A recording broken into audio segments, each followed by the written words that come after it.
हमारी आन बान शान कायद नस्लो जनाब आसिफ शेख रशीद साहब, और मैं मन्नान सर का हमारी यूथ की पूरी बॉडी के जानिब से शुक्रिया अदा करता हूं कि उन्होंने इतना जबरदस्त हमारा इस्तेकबाल किया और हौसला अफजाई की।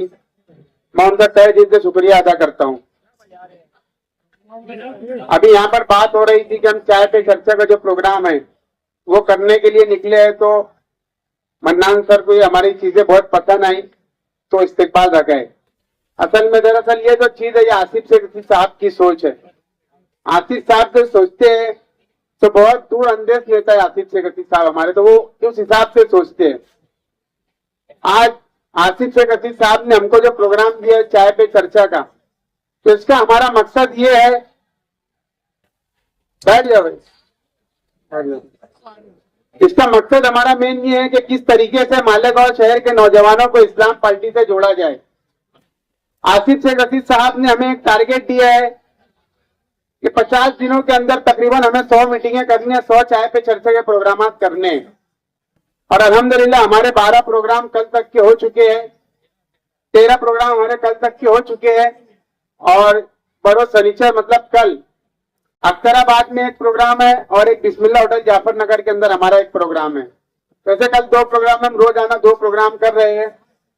ये प्रोग्राम करने का मकसद हमारा सिर्फ ये है कि किस तरीके से मालेगांव शहर के साथ साथ महाराष्ट्र के मुसलमानों के ऊपर जो मुसीबतें आ रही है, तो बहुत से नौजवान ऐसे हैं कि सियासत में वो वक्तिया दिलचस्पी लेते हैं कि आज जो हो रहे हैं वो आज ही देखते हैं और भूल जाते हैं, वो कल के आने वाले फिक्र नहीं करते। तो इसी फिक्र को लेकर आसिफ शेख रशीद साहब चाहते हैं कि मालेगांव शहर के नौजवानों में सियासी बेदारी किस तरीके से हमेशा के लिए रहे। वक्तिया सियासी बेदारी नहीं रहना चाहिए कि इलेक्शन आए और चला जाए, ऐसा हमारे सियासी बेदारी नहीं रहना चाहिए। आज आसिफ शेख रशीद साहब ने जो ये प्रोग्राम स्टार्ट किया चाय पे चर्चा, ये करने का मकसद हमारा आप तक के हमारी पार्टी की जो पॉलिसी है, इस्लाम पार्टी की पॉलिसी को पहुंचाना है। हमारा मकसद आसिफ शेख रशीद साहब की सोच को आप लोगों तक के पहुंचाने का मकसद।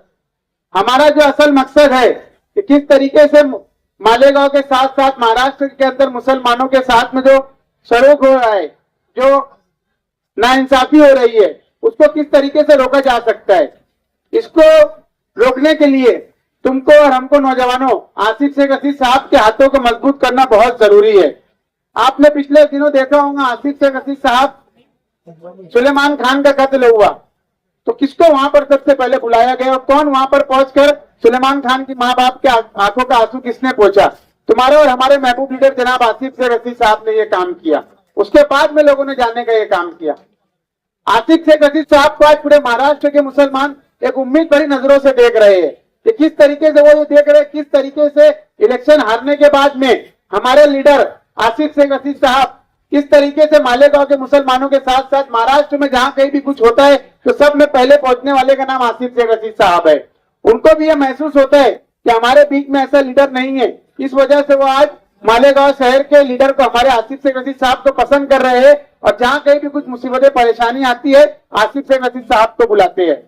मैं आज अपनी बात यहाँ पर मुख्तसर करूंगा क्योंकि हमारे महबूब लीडर जनाब आसिफ शेख रशीद साहब को भी हमको सुनना है। मैं आप सभी नौजवानों से गुजारिश करूंगा कि हमारे हाथों को मजबूत करे, आसिफ शेख रशीद साहब के हाथों को मजबूत करे और आने वाले वक्त में किस तरीके से मालेगांव कॉर्पोरेशन के ऊपर इस्लाम पार्टी का पहला मेयर हम बैठा सकते हैं, ये तुम्हारे और हमारे हाथ में है। नौजवानों, मैं बार बार एक चीज बोलता हूँ कि लोग आपको बोलेंगे ये जो हमारे आज मुस्तकबिल के जो आने वाले रोशन सितारे हैं, ये तुमको और हमको हमारा गिरबान पकड़कर बोलेंगे कि एक नौजवान लीडर जनाब आसिफ शेख रशीद साहब की शक्ल में निकला था और आपको आवाज दे रहा था क्या हमारे बच्चों के आने वाले मुस्तकबिल को हमको बचाना है, मेरा साथ दो। अगर तुमने साथ नहीं दिया तो तुम्हारी और हमारे आज गिरबान पकड़कर ये पूछेंगे कि जब जनाब आसिफ शेख रशीद साहब आपको आवाज दे रहे थे तो आप क्यों नहीं उनके साथ में गए। तो तुम्हारे हमारे बच्चे के मुस्तकबिल को बचाने के लिए हमारे महबूब लीडर जनाब आसिफ शेख रशीद साहब के हाथों को मजबूत करिए और इस्लाम पार्टी के जो हमारी जो जड़ें है, जितने भी यहाँ पर माइनॉरिटी डिफेंस कमेटी हो या जो भी है, इनको मजबूत करके आसिफ शेख रशीद साहब के हाथों को मजबूत करिए। मैं अपनी बातों को इतना रखकर शुक्रिया, अस्सलाम वालेकुम। दोस्तों, इलेक्शन अच्छाई और बुराई पे हुआ। आप लोगों ने देखा असेंबली का इलेक्शन अच्छाई और बुराई पे हो रहा था, और आपने ये 6 महीने 7 महीने के अंदर यह भी देखा कि अच्छाई और बुराई किन लोगों के साथ है।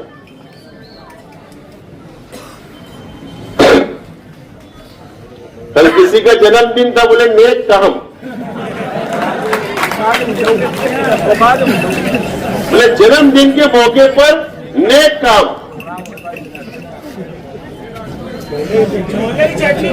सौ चूहे खाकर बिल्ली हज को चली, चलता क्या ऐसा?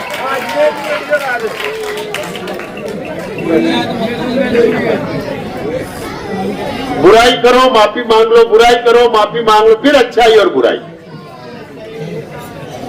बहरहाल हम पीछे होते छोड़ने वाले नहीं है, अच्छाई और बुराई तो हम बताने वाले हैं। चाहे अजमेर के अंदर गरीबों को खाना बांटो, कुछ भी कर लो, बहरहाल ये चीज तो पीछे छोड़ने वाली हम तो नहीं छोड़ने वाले, ये बात तो बिल्कुल तय है।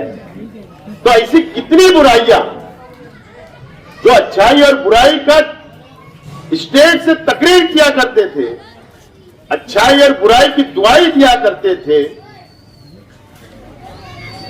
कई वीडियो ऑडियो वायरल हो रही, कुछ बाकी है, वो तो मटेरियल आने वाला, मैं तो बार बार बोल रहा हूं।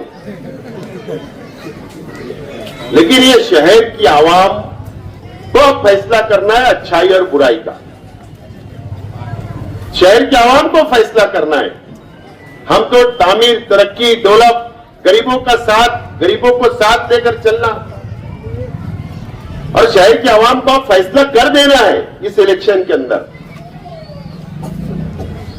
एक इंसान की कैपेसिटी होती है, एक परिवार की कैपेसिटी होती है, हिम्मत होती है, लेकिन बार बार अगर बिरादरी में बढ़कर, मसलक में बढ़कर, रिश्तेदारी में बढ़कर अगर जज्बात में ये शहर फैसला करेगा तो ये शहर के मुस्तकबिल के लिए अच्छी बात नहीं है। मेरा परिवार, हमारे तमाम ही साथी जो मंच पे बैठे, हमारे हजारों जिम्मेदारान कार्यकर्ता,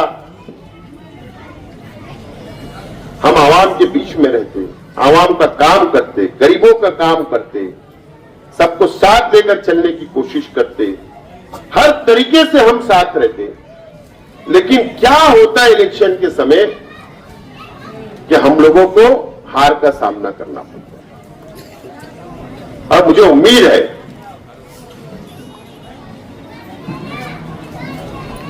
कि आप मुझे इतनी सीटें दो, इतनी सीटें दो कि झोली फैलाकर मुझे किसी से भीख ना मांगना पड़े कारपोरेटर।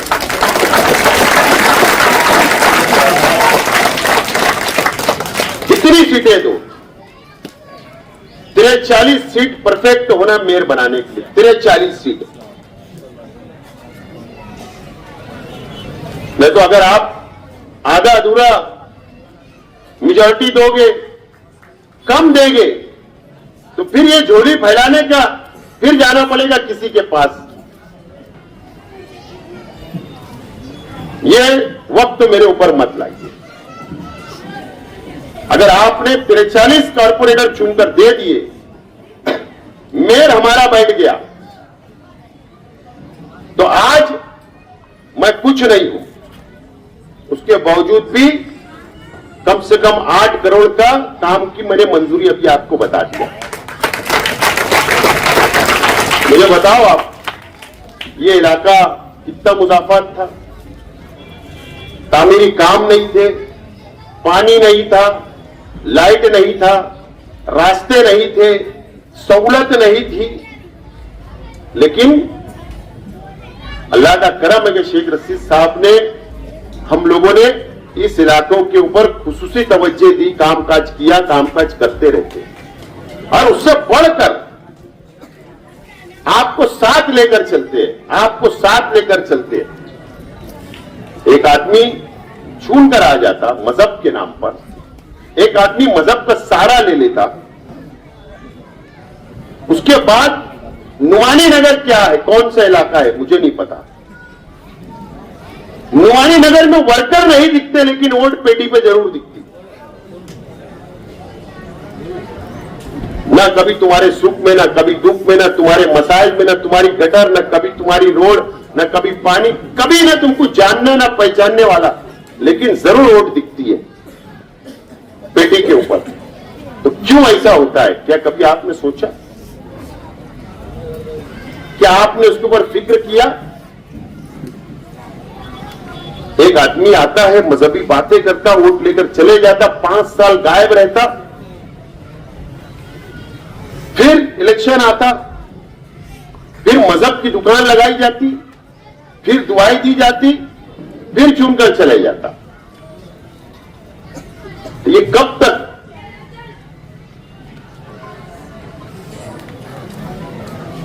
अब इलेक्शन पिटीशन मैंने दाखिल किया, इससे पहले भी किया था।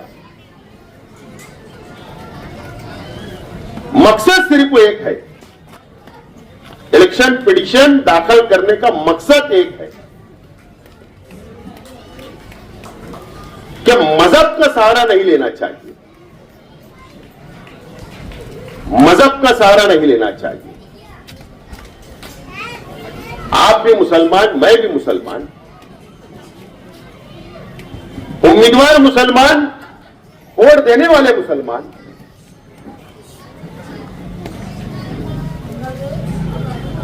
अरे मस्जिद के अंदर हम भी नमाज पढ़ते, हम भी कुरान पढ़ते, एक अल्लाह एक रसूल को हम भी मानते। तो मजहब हमारे घर तक रहना चाहिए, सियासत में नहीं आना चाहिए। और बार बार मजहब का सहारा लेकर ये जो इलेक्शन लड़ा जाता है वो बंद होना चाहिए। इसलिए इलेक्शन पिटीशन मैंने फाइल किया। अब इलेक्शन पिटीशन तेजी से आगे चल रही है, कम वक्त में तारीखें मिल रही है, 2-2 हफ्ते, 3-3 हफ्ते की, 15 दिन की, 5 दिन की। अब मैंने सुना हूं कि अब घबराहट शुरू हुई, अब बाकी उम्मीदवारों को जमा किया जा रहा, ढूंढा जा रहा कि किस तरीके से इलेक्शन की तारीख बढ़ती जाए, बढ़ती जाए, बढ़ती जाए। ठीक है, वो कानूनी दावपेच हो सकते हैं, लेकिन अब मुझको नहीं लगता कि 16 सितंबर की जो तारीख है, मुझको ऐसा लगता है कि अब ये केस और तेजी से आगे बढ़ेगा, उस दिन से और तेजी से आगे बढ़ेगा। और उम्मीद है, हाईकोर्ट से उम्मीद है कि हिंदुस्तान का तारीखी फैसला इंशाअल्लाह हाईकोर्ट देगी।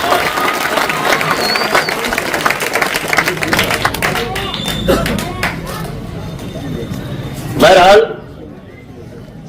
मैं आप तमाम ही लोगों से अपील करता हूं, 20 नंबर वार्ड का पूरा पैनल इंशाअल्लाह आप चुन कर दो, 19 नंबर ये वार्ड का पूरा पैनल,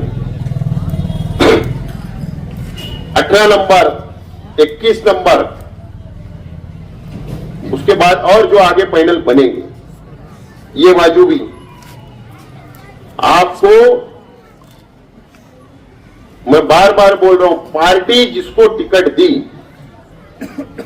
आपको उसके साथ खड़ा रहना है।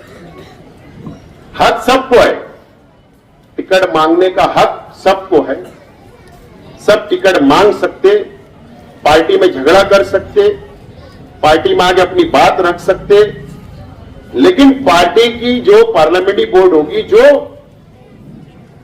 टिकट तय करती है, और पार्टी ने जिसका नाम ऐलान कर दिया, आपको उसके साथ लगा रहना है, उसके साथ खड़ा रहना है, मजबूती के साथ। हमारी वोट का खराब नहीं होना चाहिए, हमारी वोट इधर उधर नहीं जाना चाहिए, वन साइड हमारे पैनल को गिरना चाहिए।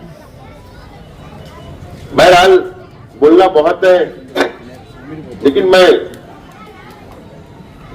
छोटी छोटी बातें आप लोगों की जहन साजी करने की कोशिश कर रहा हूं। आपने देखा जामनेर के अंदर क्या हुआ दोस्तों, हम लोग सब गए, प्रेस वाले गए, हम लोग गए। जामनेर से फोन आए तो मैं वहां गया। वहां जाने के बाद वो बच्चे को जिस तरीके से कत्ल किया गया, बहुत भयंकर, आप सुन भी नहीं सकते दास्तान नहीं सुन सकते, वो बातें नहीं सुन सकते। 4 घंटा मुसलसल वो लड़के को किडनैप करके एक गाड़ी के अंदर घुमाया गया, जगह जगह रोका गया, खेत में, जंगलों में उसके नाखून भी नोच कर निकाले गए और उसको घर के पास लाकर फेंक दिया गया। हम गए वहां, बातें सुनी, उसके माँ बाप को तसल्ली दी। 4 घर है वो गांव में, 4 घर मुसलमानों के, छोटा खेड़ा है, 4 घर है। वो मस्जिद नहीं, मदरसा नहीं, कुछ नहीं। जामनेर से 25 किलोमीटर। वहां जाने का मकसद क्या था? ना मेरा कोई रिश्तेदार है, बस वहां के मुसलमानों ने फोन किया, हम वहां चले गए, हिम्मत दी और कानूनी मदद करने का हमने ऐलान किया। सिर्फ एक मुसलमान है, बीजेपी आरएसएस के लोग, फिरका परस्त तंजीमें के लोग इस तरीके से मुसलमान नौजवानों को कत्ल कर रहे हैं, मॉब लिंचिंग कर रहे हैं, उसका मुकाबला कौन करेगा? वहां से बुलाया है, हम चले गए। साध्वी प्रज्ञा सिंह ठाकुर यहीं पर तेरे वहां का था ना, पीछे यहां घर है, यही घर है। साध्वी प्रज्ञा सिंह ठाकुर ने ब्लास्ट की, आरोपी थी भिक्खू चौक में, उसको बाइज्जत बरी कर दिया गया, खुला छोड़ दिया गया। आज भी सवाल हमारे सामने है कि फिर बम ब्लास्ट किसने किया? हमारे शहीद हो गए, कई लोग जख्मी हो गए, कई लोग दुनिया से चले गए, बाइज्जत बरी कर दिया जाता, बोलने वाला कोई नहीं। कौन लड़ेगा? यहां तो हमसे फुर्सत नहीं है हमारे मुखालिफ लोगों को लड़ने का, लेकिन हमारी पार्टी का मकसद है कि फिरका परस्त ताकतों से लड़ना। चाहे पूरे महाराष्ट्र में कहीं भी फिरका परस्त ताकतें जहां मुसलमानों पर जुल्म करेंगी तो उनके खिलाफ में लड़ने का काम, आवाज उठाने का काम मैं कर रहा हूं। और अगर आपने, ईमानदारी से बोल रहा हूं दोस्तों, अगर कॉरपोरेशन का चुनाव मुझको मेयर अगर यहां बैठा दिया, हमारी पार्टी का मेयर बन गया, तो यही झंडा लेकर हम महाराष्ट्र में लिख लेंगे और मुसलमानों की ताकत बनने का काम करेंगे और फिरका परस्तों को मुंह को जवाब देने का काम करेंगे। ये तैयारी, इसके लिए ताकत लगती है, ताकत लगती है, पावर लगता है, सत्ता लगती है, गवर्नमेंट का पावर होना। और अगर पावर आप दे सकते हो, आपके हाथ में पावर है, एक मर्तबा तुम देगे तो देखो, एक मर्तबा दो,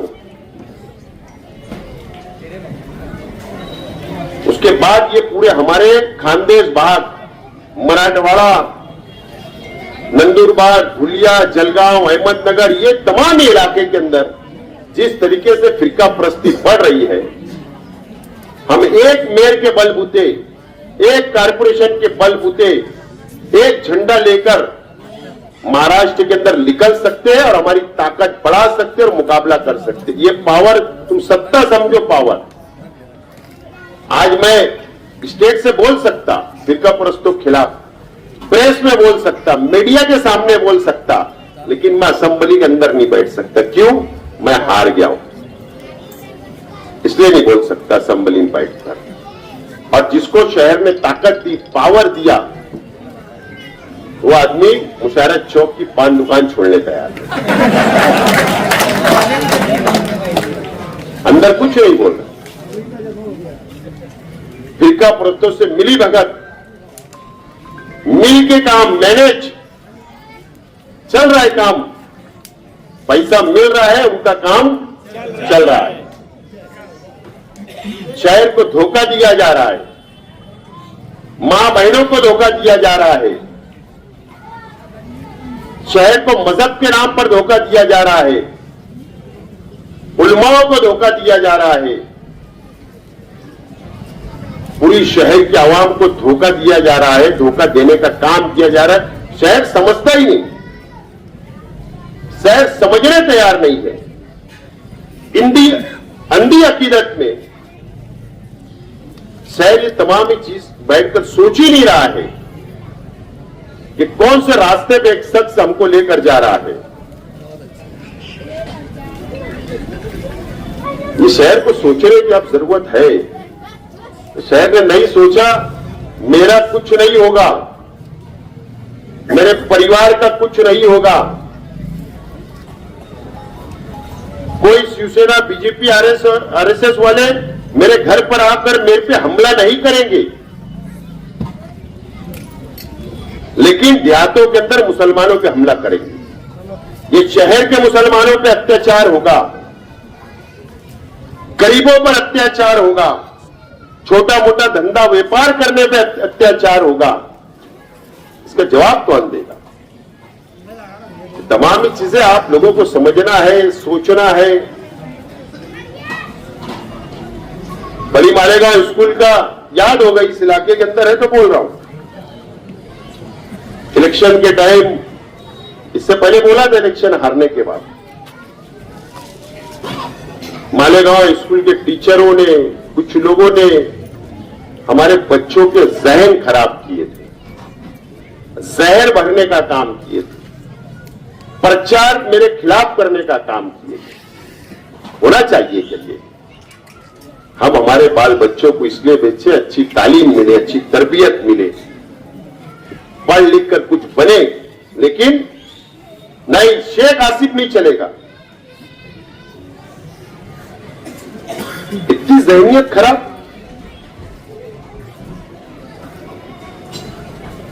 वो बोलते ना,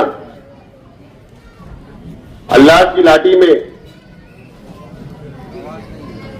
आवाज नहीं है, लाठी दिख नहीं रही लेकिन आवाज जरूर आ रही है, शहर सुन रहा है। मेरा तो कोई लेना देना नहीं है, मैं तो खामोश हूं, सीधा साधा इंसान हूं। अत्याचार मुझ पर कर लिए, मेरे पे जुल्म कर लिए, मुझे दबाने की कोशिश करे, कब्रिस्तान पहुंचाने की कोशिश करे कि हर जाएगा मर जाएगा। मैं तो सीधा साधा इंसान हूं, खामोश बैठा हूं, कपड़े संभाल रहा हूं, तमाशा देख रहा हूं, और ऐसे बहुत देखूंगा, मैं कुछ बोलूंगा नहीं। लेकिन सिर्फ मैं इतना बोलना चाहता कि तुम इस शहर को कहां लेकर जाना चाहते हो, कौन से रास्ते पर लेकर जाना चाहते हो, कौन से रास्ते पर? अगर झोपड़पट्टी के बच्चे, गरीब बच्चे अगर वहां तालीम हासिल करना जाते हैं तो तुम्हारी काम है कि उनको अच्छी तालीम दो, अच्छी तरबियत, तो तुम उनके जहन में जहर भरने का काम करते हो। इसके लिए सिर्फ एक आदमी छूट कर आ जाए, जिसके लिए तुमने किया था ना, उसने ही तुम्हारी कब्र खोदने का काम असेंबली के अंदर किया। मैंने तो कुछ नहीं किया, खामोश बैठा हूं। जाबिर भाई गलत बोल रहा क्या? कुछ किया मैंने? पूरा महाराष्ट्र सुन रहा, जिसके लिए तुमने किया, तुम्हारी कब्र वो आदमी ने खोदा। मैं तो कुछ नहीं, खामोश बैठा हूं, बैठे रहूंगा, कुछ बोलूंगा नहीं। लेकिन जाबिर भाई की एक न्यूज मुझे कल बहुत पसंद आई। यार, स्कूल के चेयरमैन साहब को जमानत नहीं मिली, एक पेपर में खबर नहीं। मैं भी बहुत हैरान है ये बात से। असल में पेपर इसलिए छपते हैं शहर के अंदर के शेख रशीद परिवार के खिलाफ कोई न्यूज मिल जाए, मुझे ऐसा लगता है इसके लिए भी छपते हैं कि कोई गरीब के ऊपर अत्याचार हो जाए तो छपते हैं। ये सोचना पड़ता है हमको। अरे हमारी भी नजर है, हम भी देखते हैं, हम भी पेपर पढ़ते हैं, लेकिन नहीं, ऐसा नहीं लिखना चाहिए। साफत किसको बोलते हैं? कलम उठना चाहिए, लेकिन कलम नहीं उठ रही है। ना जाने ऐसा क्यों हो रहा है। सवाल तो ये है, शहर सोच रहा, बोलता नहीं, अलग बात है, गरीब लोग हैं बेचारे, क्या बोलेंगे, लेकिन मैं बोल रहा हूं, सवाल है, ठीक है, जनरल चर्चा है। कई लोगों की ब्लैक हो जाती न्यूज, हट जाती न्यूज, अखबारात में खबर नहीं आती, हमको दिखता है। कोई बलात्कार भी कर लेता है, उसकी खबर नहीं आती, लेकिन झोपड़पट्टी का लड़का कोई लड़की भी छेड़ देता तो उसकी खबर बन जाती है। ये तरीके कहां ले जा रहे, मैं यही बोलना, सिर्फ सवाल कहां जा रहा है, किस रास्ते पर लेकर जा रहे थे शहर को, किस रास्ते पर लेकर जा रहे थे।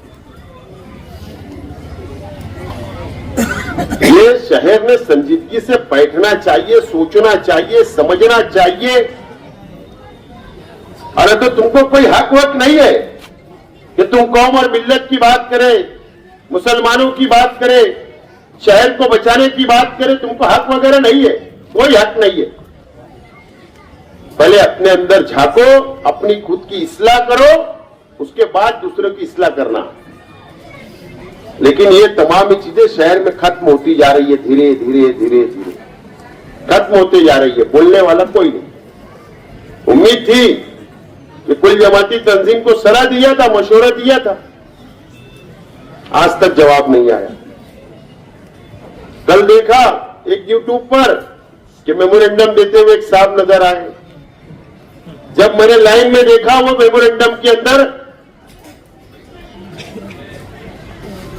2 आदमी के ऊपर छेड़खानी का इल्जाम है। अब वो हमारी क्यादत करेंगे 12 रबीउल अव्वल को, ऐसे हम हमारी क्यादत करेंगे।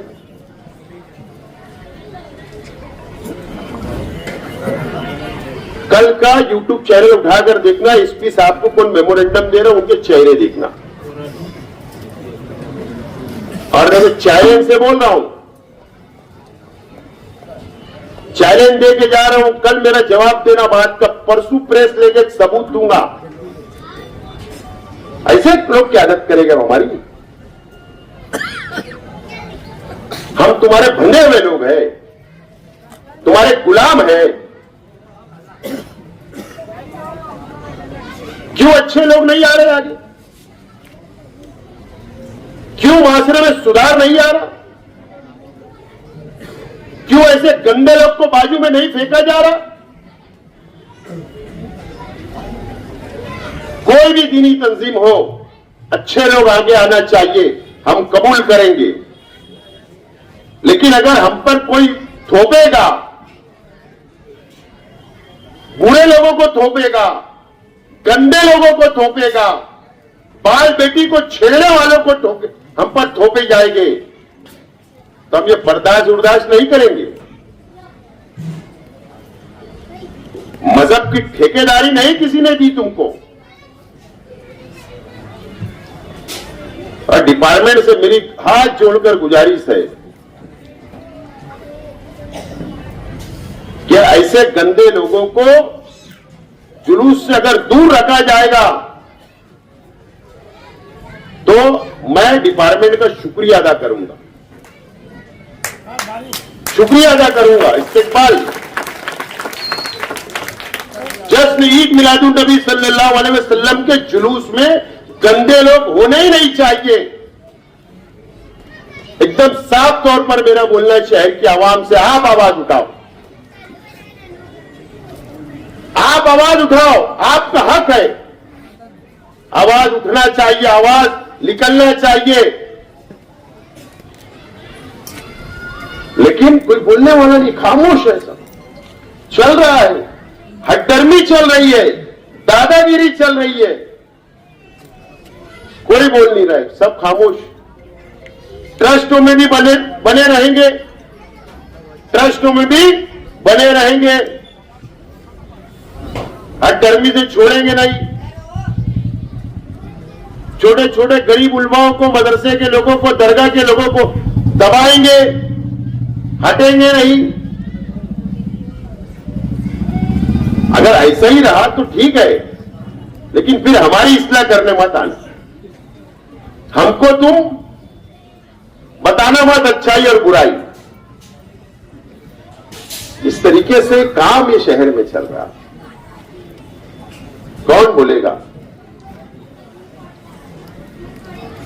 बाकी बहुत सारे मटेरियल बोलने के वक्त बोलूंगा, लेकिन क्योंकि इसके बाद कोई जलसा नहीं होगा 12 रबीउल अव्वल तक, कोई प्रोग्राम नहीं होगा, मेरी तकरीर नहीं हो पाएगी, इसलिए आज मीडिया के सामने शहर में ऐलान कर दे रहा हूं, मैसेज पहुंचा दे रहा हूं, मशवरा समझो, लेकिन इस पे मंथन, इस पे बहस होना चाहिए, इस पे बात होना चाहिए, उलमाओं को बैठना चाहिए, जिम्मेदारान को, तंजीमों को बैठना चाहिए। जुलूस निकालने वाली मोतबर तंजीम है, 100 साल रिकॉर्ड है, उनको सरजोड़ कर बैठना चाहिए और सोचना चाहिए कि कहां से कौन सी आवाज आ रही है, कौन अपील कर रहा है। ये तमाम ही चीजें सोचना चाहिए, लेकिन खामोश है सब, शहर खामोश है। इसलिए आज मैं बोल दिया, कल गाली पड़े तो भी तैयार, तनकीद हो तो भी तैयार है। अपनी तो सब तैयारी, अपन सब प्रूफ है, वो बोलते वाटर प्रूफ, ब्लड प्रूफ, क्या सब अपन तैयार है, जो तनकीद करना करो। और इसलिए कि सच्चाई पे, हम सच्चाई पे है, सबूत हाथ में रख के शेख आसिफ बात करता, बिना सबूत के शेख आसिफ कभी बात नहीं करता। बहुत खुल के बोल सकता, लेकिन मां बहने मेरी बातें सुन, इसलिए थोड़ा दर गुजर कर रहा हूं। लेकिन आप ये शहर के तालीमी आधारों को भी संजीदगी से लेना, उनको भी बैठना चाहिए, समझना चाहिए, अपने स्कूल के टीचरों की भी इस्लाह करना चाहिए, मदरसे के अंदर दीनी तंजीमों को भी बैठना चाहिए, उसकी इस्लाह होना जरूरी है। ये बहुत जरूरी है, ये तमाम टॉपिक। जब तुम अच्छाई और बुराई की बात कर रहे हो, जब शहर को सुधारने की बात, कोई कमेटी बनी, शहर सुधार कमेटी, उन्होंने भी बैठना चाहिए। कमेटियां बनती है, काम होता है, बात होती है, तो सब बैठो, तालीमी अदारे बैठे, दीनी तंजीमें बैठे, बुनकर बैठे, मजदूर बैठे, समाज के हर तबके के लोग बैठकर सोचे शहर कहां जा रहा है। जब बुराई खत्म होगी, बुराई ऐसे खत्म होने वाली नहीं है, और समझेंगे कि नहीं बुराई हम सिर्फ जलसा कर लेंगे, तकरीर कर लेंगे कि बुराई खत्म होगी, नहीं ऐसे। सबको सर जोड़कर बैठना पड़ेगा, बराबरी का दर्जा देना पड़ेगा, बराबरी का हक देना पड़ेगा, एक सब में सबको खड़े रखना पड़ेगा, इंसाफ की बात करना पड़ेगा, अमीरी और गरीबी में फर्क खत्म करना पड़ेगा। जब सुधार आएगा शहर में, माशरे में, तो आने होने वाला नहीं है, आने वाला नहीं है। एक ब्यूटी पार्लर की भी, जो गलत है गलत, ब्यूटी पार्लर में जो कुछ हुआ उसकी मजम्मत, लेकिन दूसरी बाजू जो मैंने उस वक्त भी कहा था कि भाई जो शहर में ऑडियो वीडियो रिकॉर्डिंग वायरल हो रही थी, उनके घर पे सुधार कमेटी कब जाएगी, उनके दर पर कब जाएगी। ब्यूटी पार्लर के दर पर गए, अच्छी बात है, उनके कान खींचे, अच्छी बात है, लेकिन दूसरी बाजू में जो बुराई पनप रही है, उनके दर पर आप कब जाओगे। उनके दर पर भी जाओ। जब इंसाफ, न तो ब्यूटी पार्लर के पीछे का राज तो मुझे मालूम है कि कुछ लोगों ने मौलाना को इस्तेमाल कैसे किया, मुझे मालूम है, बोलना नहीं चाहता। ये तमाम ही चीजें नहीं चलने वाली। अगर शेख आसिफ अगर बोल रहे हैं कि बुराई खत्म होना चाहिए, तो पहले शेख आसिफ ने सोचना चाहिए कि मैं ये ऐलान कर रहा हूं, ये बात बोल रहा हूं, तो मैं साफ सुथरा हूं या नहीं, हूं या नहीं, उसके बाद बोलना मुझे हक है, तो मुझे भी हक नहीं है। तमाम चीजें अब बोलूंगा नहीं तो कब? अगर मैं आज नहीं बोला तो कब बोलूंगा? और इसलिए ये बातें मैं बोल रहा हूं क्योंकि आपने मुझे हक दिया है। शायद की आवाम ने 1,10,000 वोट दी, आपने हक दिया तो मैं बोल रहा हूं। अगर आप मुझे हक नहीं देते तो मैं बोलता ही नहीं। लेकिन मैं ऐसा मानता हूं ये मेरी अपनी जिम्मेदारी है, इसलिए मैं बोल रहा हूं। तो बहुत सारी बातें, इलेक्शन अभी आएंगे तो नवा आइटम शुरू होगा, नवी बातें शुरू होगी, और नहीं तो मैंने सुना, जाबिर भाई शायद आपके चैनल पे सुना कि हमारे शहर के एमएलए साहब ने बयान दिया कि मैं चाहूंगा कि मेरा उत्तराधिकारी, मेरा जानशीं कोई हाफिज रहे। ऐसा ही है, कुछ गलत तो नहीं बोल रहे? नहीं, हाफिज है, हाफिज है, ऐसा ही है ना बयान दिया हजरत ने। इसका मतलब आलिम नहीं होना चाहिए,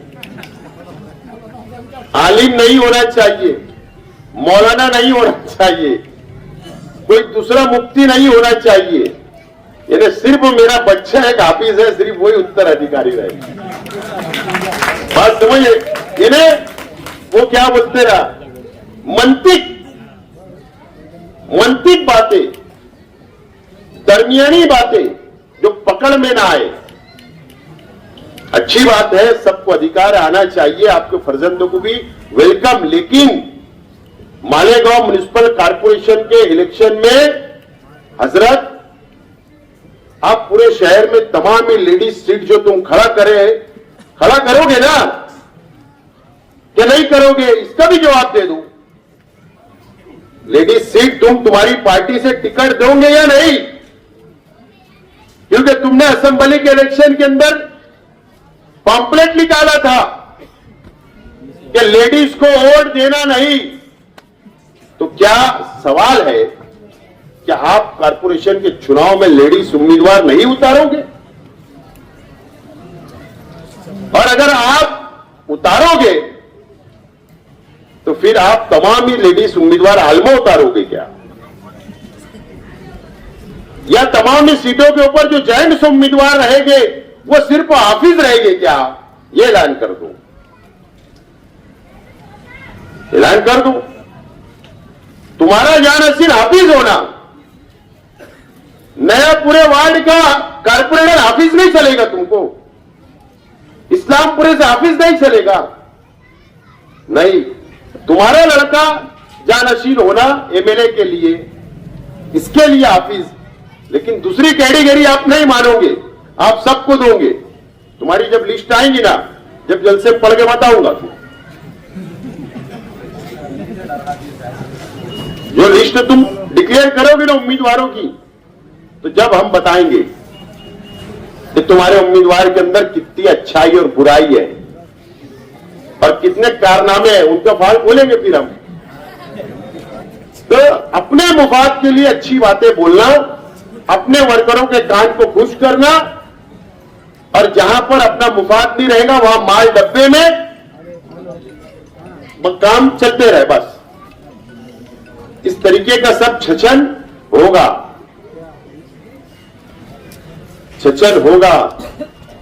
बाजू में अजीज कल्लू स्टेडियम के अंदर फिर अभी इस्तेमा का ऐलान हो जाएगा, आपका सा इस्तेमा है। फिर माँ बहने बेचारी जाएगी फिरदौसगंज की, महवी नगर की, नुमानी नगर की, दातार नगर की, फिर वहां पर धीरे धीरे धीरे धीरे बोलते बोलते फिर भैया, फिर मदद के नाम पर वोट मांग लेंगे। मैंने तो सुना कि अभी शहद भी फूंक कर दे रहे, माल ले रहे। ये सभी लीला नहीं है, मेरी मालूमात पक्की है। शहद फूंक कर, तावीज, गंडा, क्या क्या है, लेकिन 5,000, 15,000, 25,000, 51,000 का पैकेज धंधा चल रहा। दुआ अल्लाह से मांग लो, पैसे लगते क्या? जहां दुआ के पैसे, तावीज के पैसे, शहद के फुगाए पैसे, बात खत्म हुआ, नियत खराब, माल डब्बे में। तो ये तमाम ही चीजें जब शुरू है गांव में, सब तरीके से सिर्फ वोट हो जाए, सत्ता मिल जाए, माल हम कमा ले, घर भर जाए, करोड़पति हो जाए, मुफाद हासिल हो जाए, शहर जाए, इस तरीके का काम इस शहर में चल रहा है। बहुत समझने की जरूरत है, बहुत सोच समझ के समझने की जरूरत है इलेक्शन को आपको। बहरहाल बहुत ज्यादा वक्त ले लिया, बस मुझे किसी के सामने जाकर झोली ना फैलाना पड़े, हाथ ना फैलाना पड़े, वो आप कर सकते हैं। अगर आप पट गए, आप भटक गए, तो फिर ये चीज हम मेयर नहीं बना पाएंगे, वही काम फिर आगे आएगा जो मैं नहीं चाहता। उम्मीद है आने वाले कॉर्पोरेशन के चुनाव में आप अभी से बेदार हो जाओ और पार्टी को मजबूत करो। आखिर में मैं मन्नान सर, उनके तमाम ही साथियों का शुक्रिया अदा करता हूं कि अच्छा प्रोग्राम आपने रखा, हमारा इस्तेकबाल किया। मैं आपको शुक्रिया अदा करता हूं।